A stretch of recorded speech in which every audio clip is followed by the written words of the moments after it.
చంద్రశేఖర పరమాచార్య స్వామి ఒకసారి ఒక అనుగ్రహ భాషణం చేస్తూ ఇదే మాట అంటారు.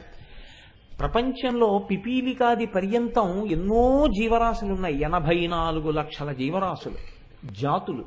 ఇందులో మళ్ళీ ఒక్కొక్క జీవరాశి కొన్ని కోటాను కోట్లు. ఇలా ప్రపంచమంతా నిండిపోయినటువంటి జీవరాశి ఎంత ఉందో, ఇందులో భగవంతుని యొక్క నామాన్ని పలకగలిగినది, భగవంతుని యొక్క నామాన్ని అర్థం చేసుకోగలిగినది ఒక్క మనుష్యుడే. మళ్ళీ ఈ మనుష్యుల్లో తెలుసుకుందామనేటటువంటి జిజ్ఞాసతో వచ్చి కూర్చునేటటువంటి వాళ్ళు కోట్ల జన్మలుంటే తప్ప అలా వచ్చి కూర్చోలేరు. నేను ఇవాళ ఈ నామాల గురించి చెప్తున్నానని మీరు అనుకోకండి. నేను పరమ సత్యం మీతో చెప్తున్నాను. లలితా సహస్రనామ స్తోత్రం చదవడం కానీ, లలితా సహస్రనామ స్తోత్రంలో ఒక్క నామానికి వ్యాఖ్యానం వినడం కానీ జరిగితే కొన్ని కోట్ల జన్మల తరువాత మాత్రమే అటువంటి స్థితిని అనుభవిస్తారు తప్ప, లేకపోతే వినడానికి అమ్మవారు అధికారం ఇవ్వదు. ప్రణంతుం స్తోతుం వా కథమకృత పుణ్య ప్రభవతి. ఆవిడ ఆ పుణ్యాన్ని చూస్తే తప్ప సభలోకి వచ్చి కూర్చొనివ్వదు ఆవిడ. ఆ అనుగ్రహం ఉన్నది అని గుర్తు ఏమిటంటే, అటువంటి అనుగ్రహాన్ని పొందిన వాళ్ళు సభలో కూర్చుని వింటూ ఉంటారు అమ్మవారి గురించి. కనుక అమ్మవారి గురించి వినడమే అంత కష్టమైతే అమ్మవారి గురించి చెప్పడం మరీ కష్టం. ఆ చెప్పేటప్పుడు అవతల వారికి అర్థమయ్యేటట్టు చెప్పడం ఇంకా కష్టం.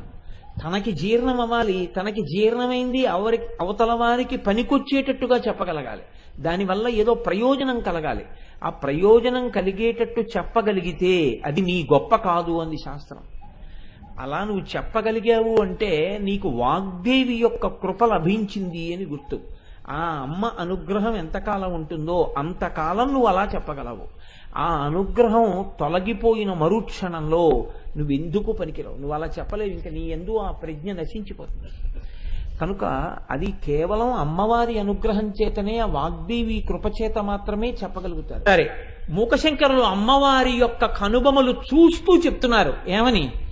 అమ్మా, నీ ముఖము ముఖములా కనపట్టలేదు, నీ ముఖము చూస్తే కాంతి సముద్రములా కనపడుతోంది. కాంతి సముద్రంలా ఉంటే అది అమ్మవారి యొక్క ముఖంట.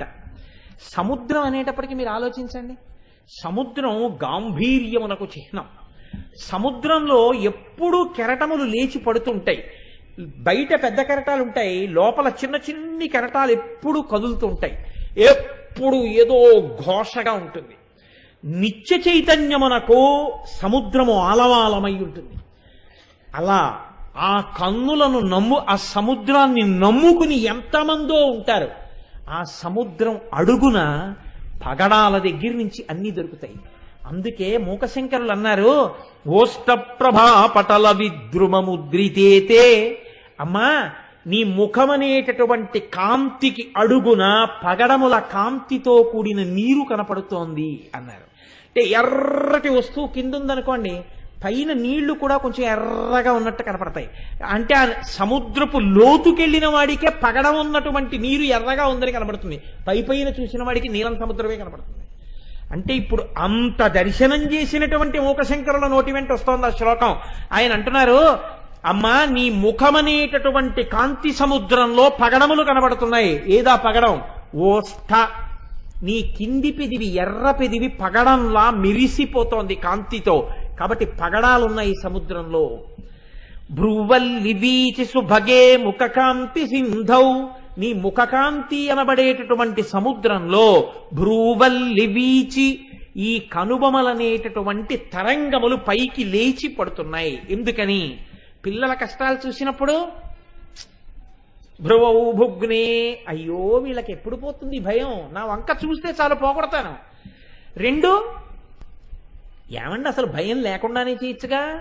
భయం లేకుండా చేస్తే అమ్మవారి వైపు తిరిగి అమ్మవారికి నమస్కరించి భయం పోగొట్టుకున్న తృప్తి మీకెప్పుడు వస్తుంది? అసలు ఆ ఆనందం కలగాలంటే ఆవిడ వంక చూడాలి, అప్పుడు కదా ఆ తృప్తి, ఆ ఆనందం.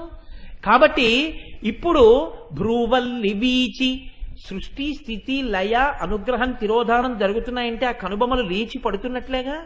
కాబట్టి పైకి లేచిపడే ఆ కనుబొమలే ఆ కాంతి సముద్రమునందున్నటువంటి కెరటములు.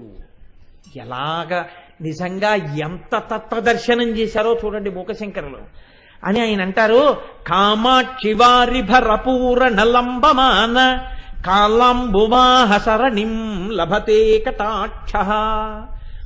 కటాక్షము అన్న మాటకు అర్థం ఏమిటంటే, ఇలా చూసిన చూపుని కటాక్షం అనరు. ఇలా చూసిన చూపు మనం తట్టుకోలేం కూడా.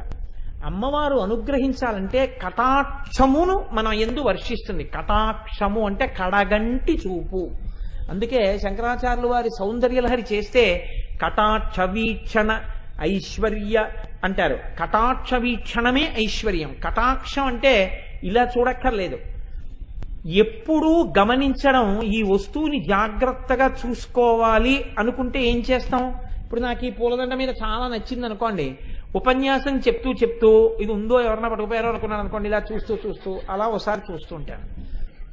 అలా చూసుకుంటున్నాను అనుకోండి, కటాక్షం ప్రసరిస్తోంది అనమాట. అంటే ఈ కడగంటి చూపుతో చూస్తున్నాను.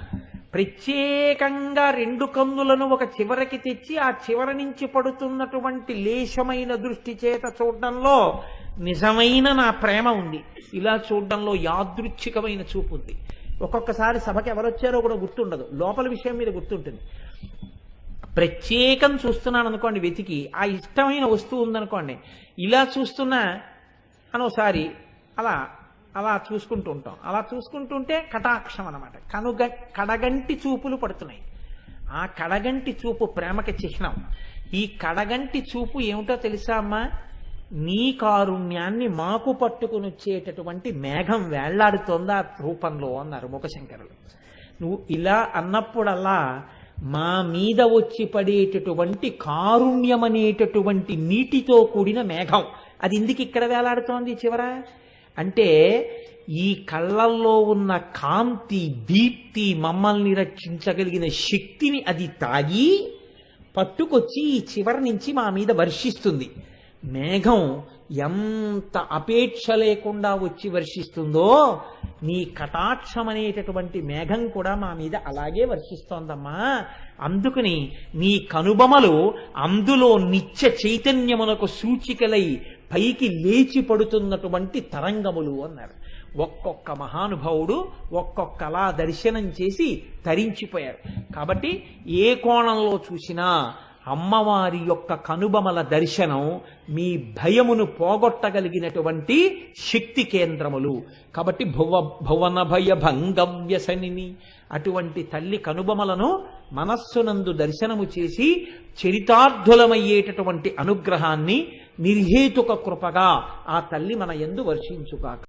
కారులో వచ్చేస్తుంటే నాకు ఆలోచన వచ్చింది. మా దొరగారితో మాట్లాడుతూనే ఉన్నాను, వస్తుంటే రేపు శుక్రవారం దశమితో కలిసి తిథితో ప్రకాశిస్తోంది. రేపు పరమోత్కృష్టమైన సమయం. ఇంత పరమ పవిత్రమైన కాలంలో రేపు సాయంకాలం ఆడవాళ్ళందరి సౌభాగ్యం నిలబడడం అంటే ఏమిటండి? మగవాళ్ళందరూ ఆయుర్దాయంతో ఉండడం. మగవాడికి ఉన్నటువంటి చాలా సులభమైన ఆశీర్వచనం ఏంటంటే, నా కాళ్ళకి నేను నమస్కారం చేసుకుని నేను అక్షతలు వేసేసుకుని దీర్ఘాయుష్మాన్ భవ అనుకోకూడదు. అది అలా కుదరదు. స్వయం ఆశీర్వచనాలు పనికిరావు. రమణ మహర్షి ఒక చమత్కారం చేశారు. అందరూ వచ్చి ఆయన కాళ్ళు పడుతుంటే ఎందుకు అలా పోటీలు పడి నా కాళ్ళు పడుతున్నారని అడిగారు. ఆ పుణ్యం కదండి అన్నారు. ఆయన అన్నారు, ఒకసారి ఉండండి అని ఆయనే పట్టుకున్నారు. అంటే అదేమిటి అన్నారు. అంటే మరి ఆ పుణ్యం నాకు మాత్రం అక్కర్లేదా అన్నారు. అలా అందరూ నా కాళ్ళకి దండం పెడతారు కదండి, ఆశీర్వచనం అడుగుతున్నారు, నేను కూడా చేసేసుకుందామని పొద్దున్నే ఒకసారి నా కాళ్ళకి నేను దండం పెట్టేసుకుని నేనే అక్షతలు వేసేసుకుని ఆయుష్మాన్ భవ అనుకోకూడదు. నా ఆయుర్దాయం బాగుండాలని నేను కోరుకోవాలంటే తేలిక మార్గం ఏమిటో తెలుసా అండి లోకంలో? అలా నన్ను నేను ఆశీర్వచనం చేసుకోకుండా చేసుకోగలిగిన శక్తి నాకు ఎప్పుడు ఉంటుందంటే మా ఆవిడ ద్వారా ఉంటుంది. మా ఆవిడ్ని పిలిచి భర్త గురువుతో సమానం నమస్కారం పెట్టు అన్నాను అనుకోండి. ఏమో ఫోన్లో ఏదో లలితాశాస్త్రం చెప్పుకుంటున్నాడు కదా దండం పెడుతుంటే దీర్ఘ సుమంగళి భవ అన్నాను అనుకోండి. ఏమిటి దాని అర్థం? నాకు దీర్ఘాయుష్మాన్ భవ అంతే కదండి. నన్ను నేను ఆశీర్వచనం చేసుకోకుండా ఆశీర్వదించుకోవడానికి తేలిక మార్గం ఏమిటంటే అదో నమస్కారం పెట్టాలి. నా బతుకు ఎక్కడుందంటే దాని నమస్కారం మీద ఉందండి. ఆడదాని శక్తికి ఇంకింతకన్నా తార్కాణం ఏమిటండి లోకంలో? కాబట్టి రేపటి రోజు శుక్రవారం దశమితో ఉంది. రేపు సాయంకాలం అసుర సంధ్య వేళలో అమ్మవారి తాటంకముల గురించి చెప్పాలి అని కోరిక పుట్టింది. ఆ తాటంకముల గురించి అసలు పరవశించిపోయారు శంకరాచార్యులు వారు సౌందర్యలహరిలో. రేపు ఆ తాటంకాల గురించి నేను చెప్పాలి అంటే ఇవాళ నేను మళ్ళీ సింగిల్ రన్ కొట్టి వెళ్ళిపోయాను అనుకోండి, వెళ్ళిపోతే రేపు వచ్చేటప్పటికి ఏమవుతుందంటే కదంబమంజరి క్లుప్త కర్ణపూర మనోహర వచ్చి కూర్చుంటుంది. అందుకని ఇవాళ నేను ఈ 2 రన్స్ తీసేశాను అనుకోండి, రేపు నాకు తేలిగ్గా ఉంటుంది మ్యాచ్ ఆడడం. అందుకని తాటంక యుగళీభూత తపనోడుపమండల రేపు తెచ్చుకోవడం కోసమని నేను ఇవాళ కదరంబ మంజరి క్లుప్త కర్ణపూర మనోహర దగ్గరికి కూడా వచ్చాను. కాబట్టి ఇప్పుడు ఇందులో స్వార్థం ఏమైనా ఉందా? 2 నామాలు చెప్పేద్దామని తాపత్రయమా? ఓ మంచి ప్రయోజనమేనా కాచాయని గారు? మంచి ప్రయోజనమే కదమ్మా. కాబట్టి అలా అని నేనేం ఆ నామ వ్యాఖ్యానాన్ని బాగా తగ్గించేశాను అనుకోండి, ముఖ్యమైన విషయాన్ని ప్రతిపాదన చేయడం జరిగింది.